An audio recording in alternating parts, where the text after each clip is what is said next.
এই একটা Godrej single door ফ্রিজের কাজ আজকে আমাদের এসছে। এটা কমপ্লেন হচ্ছে যে বরফ অতিরিক্ত জমছিল।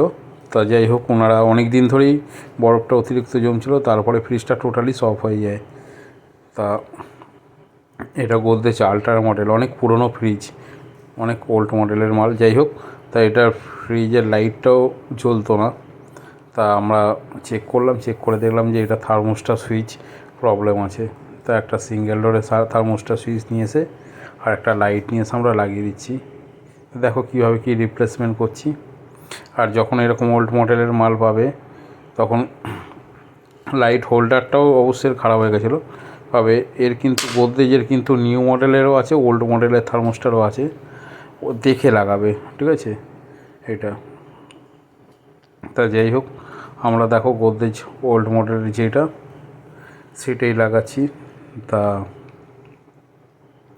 থার্মোস্টারটা এর আগেও ভিডিওতেও বলেছিলাম, যখন তোমরা থার্মোস্টার সেট করবে, সেট করাটা ব্যাপার না, থার্মোস্টার টেলটা যখন লাগাবে ঠিকঠাক মতন টেলটা লাগাবে, এতে অটোমেটিক্যালি কাট আউটটা ঠিকঠাক হয়, খুব সুন্দরভাবে কাট আউটটা হবে।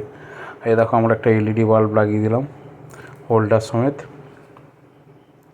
তা আমাদের এইদিকে এই কাজটা হয়ে গেছে, এবারে থার্মোস্টার ফিটিংস করে দেবো, ঝামেলা শেষ। আর এমনি মেশিন আমরা ডাইরেক্ট চালিয়ে দেখে নিয়েছিলাম, মেশিনের গ্যাসটা শোকে কম্প্রেসার ঠিকঠাক মতন চলছে, অসুবিধা নেই, শুধু এইটাই প্রবলেম হয়েছিল।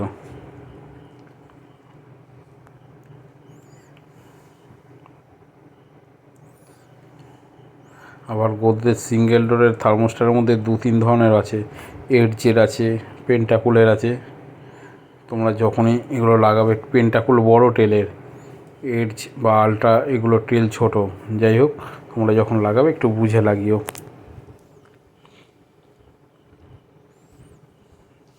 এই যে আমরা এই দিকেরটা এরকমভাবে কানেকশান করে পুরো ফিট করে দিলাম।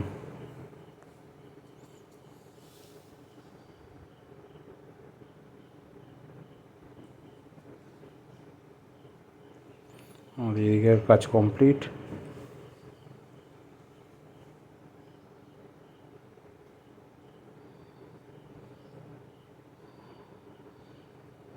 মেশিন আমাদের কমপ্লিট।